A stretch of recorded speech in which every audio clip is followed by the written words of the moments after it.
The Human Torch was denied a bank loan. Oh, we're on? Good evening, degenerate fantasy football owners, and welcome to Week 9. It's moving week. We got a couple of 7-1s, 1 5-3, and everybody else struggling for 500 ball. That's true. Got a couple interesting facts. Our YouTube videos have been a success thus far. That's why we're continuing the pattern. I actually tagged Jim Beam in our first broadcast, and they got a hold of that. Their social media director contacted me via email, sent me this nice T-shirt. So we have a real sponsor at this point. And two, did you notice that our videos? Correct me if I'm wrong. We have 12 people in our league. We do. Our videos have over 50 views a week. So one of two things is happening: it's going viral, or the commissioners are sending it to all their family and friends. I'm going to go with the latter. Yeah, I think it's possible, and 50 views over the course of 3 weeks. I mean, that's like Per week. It's per week. 50 views per week. We're talking about one view for every work hour, minus lunch. Yeah, production's going down in the workforce these days. Well, let's enough with the banter. Let's get right into the games. First game we've got this week: Mr. Strack versus Brandenburg. All business. It's true. Strack versus Brandenburg. Strack, dead last in the power rankings. Your classic worst to first. He obviously had traded the right Manning, keeping around Peyton. He's done well for him. Brandenburg's still looking for his first win. We're over halfway through the season. My pick this week's going to be contingent upon one thing, and that's the Bears defense. I'm going to say if the Bears defense scores over 15 points, Brandenburg, here's your first win. Wow. You're talking an 0-8 versus a 7-1. You like the upset. I do. Bold, I know. Well, I had the luxury of facing Brandenburg last week, and he gave me the jitters. ESPN had him for 129 points. Made me nervous. Ended up in a real barn burner with 69-66 victory to this guy. Couple of things really scare me. It's going to be whether or not Jamal Charles gets more than 4 touches in a game. Aaron Rodgers has got to be Aaron Rodgers. You can't have an off week. No defensive touchdowns. No cheap fullback up the middle. He's got to do what he does. Strack is going to continue to ride his four horsemen offense, where it's just basically 4 guys and a bunch of damn assholes. That includes Piercy Harvin, right? Piercy Harvin. He's been just ridiculous this year, hasn't he? Absolutely. I mean, he returns kickoffs, he runs the ball occasionally, and for a horrible throwing game that the Minnesota Vikings has, he produces. Well, as far as my pick, I'm going to have to second you. I'm going to take Brandenburg to get his first win and to put Strack to 7-2, reeling and on his way into the cellar and possibly out of the playoffs. All right, well, let's go ahead straight to our next matchup with Kevin and Leck. Kevin and Leck. It seems like I do Kevin's games every week, and there's one reason why. I love to talk about the Canadian superstar, his man crush, wonderful kisser, Cam Newton. It looks like he's dumped the Carson Palmer experiment. He's going back to his bread and butter, his main man, if you will. Also, Trent Richardson has been such a pleasant surprise this year. He's just been stellar. We were down on him early in the year, but he's just been pretty productive. Again last week, finding the end zone. Leck just a lot of people on bye this week, and Leck with his hands-off ownership approach. He's got one of the fewest transactions made in the league. My team's on the floor. 4 transactions. The combination of those two, I just like Crony, in a laugher at this point. I got to agree with that. Kevin is going to get this victory. Lex, I think, projected for 61 points. But in the long run, is Kevin's team the A team or the team? I like it. That's another quality joke. That's what I'm here for. On to the next game, we've got Mr. Mark Davey, 5-3, versus Todd Sauter with a brand new team name. Well, it remains that Mark Davey is the hottest team in the league. He's got a little bye week blues this week. He has decided that Phil Rivers is not the answer, and the Golden Domer Andy Dalton is. I'm just going to say Andy Dalton's not the answer. You're matched up with Todd, struggling with injuries. You got MJD out. DeMarco Murray is coming back from injury, but who knows how many carries he'll really have this week. Stephen Ridley on bye, is really struggling at running back position. But, as I say, Sauter goes as RG3 goes. RG3 is throwing up over a third of his points this week. I like Sauter in the upset. That's a very ballsy pick there. When I look at this game, I see Sauter with DeMarco Murray again starting at running back number 1 slot. Please, someone tell DeMarco Murray he's playing this week. The guy's had an O next to his name all year long. I'd like to see him come back and give him some kind of production. But with regards to Davey, dumping your main quarterback, it seems like he's had Rivers every year. I know that's not factual, but those two names are synonymous: Davey, Rivers.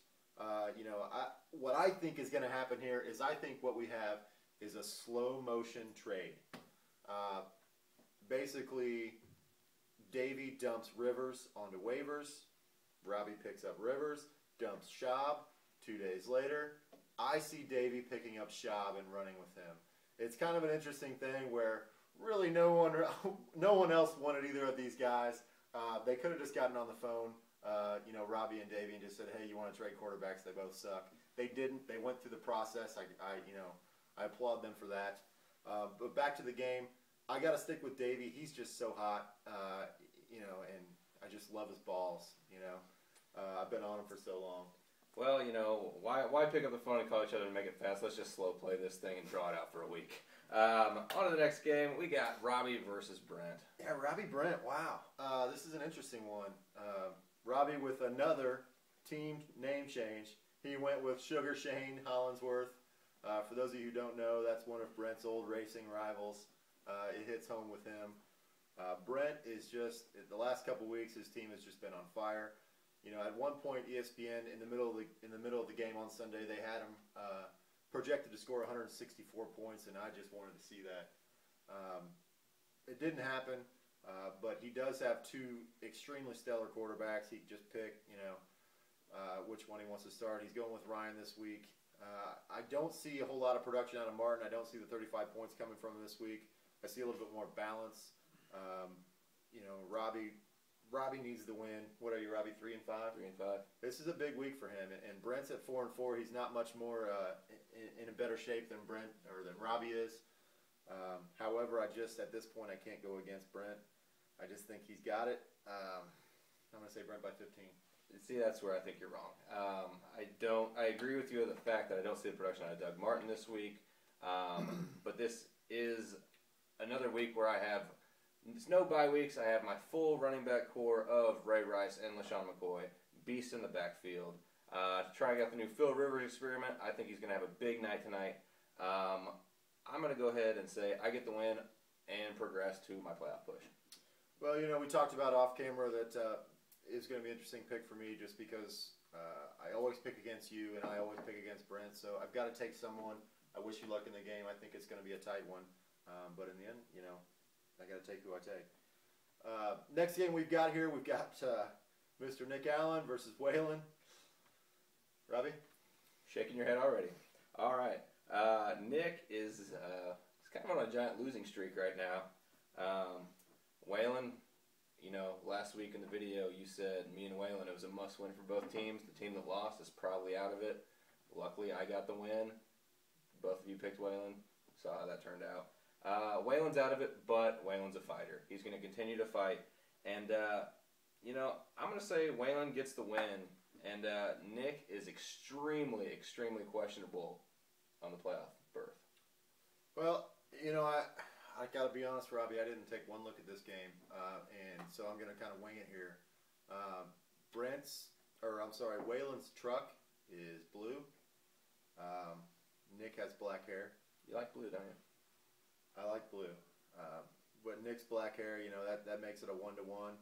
In the end, I think Nick is taller, so I'm going to take Nick. Ooh, all right. A lot of differing opinions this week. Well, why don't we go ahead and hit that game of the week with Dave and Kyle. It's 7-1 versus 7-1. Game of the week. Get your popcorn. Sit down. It's going to be a shootout. 7-1 versus 7-1. Both teams, very few people on bye. We've almost got full rosters. Brady's out. for Kyle, so that'll be an excuse for him come Monday. But he does have Freeman, who's put up 25 points and I want to say 28 respectively. He's been very hot lately. Both teams have very good matchups offensively. Balance all the way through the lineup.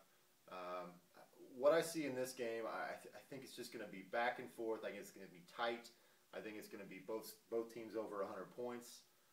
This game, to win this game, you're probably going to have to score 115 to 120 points. Kyle's got A.J. Green back in the lineup. He's sexy. He's All-American.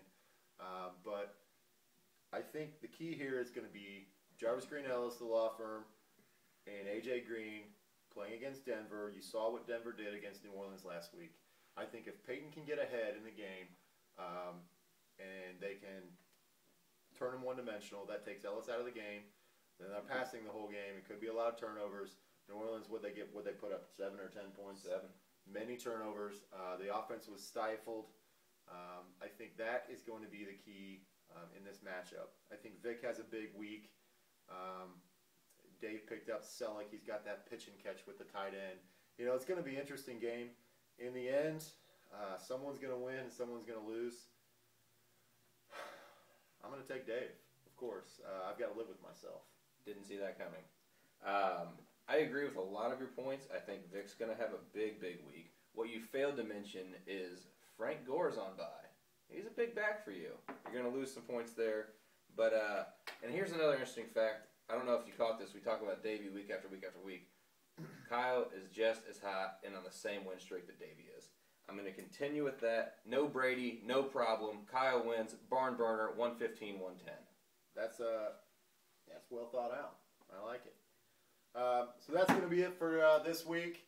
Remember, folks, if you're winning, it's fantasy. If you're losing, it's fake. See you in week 10.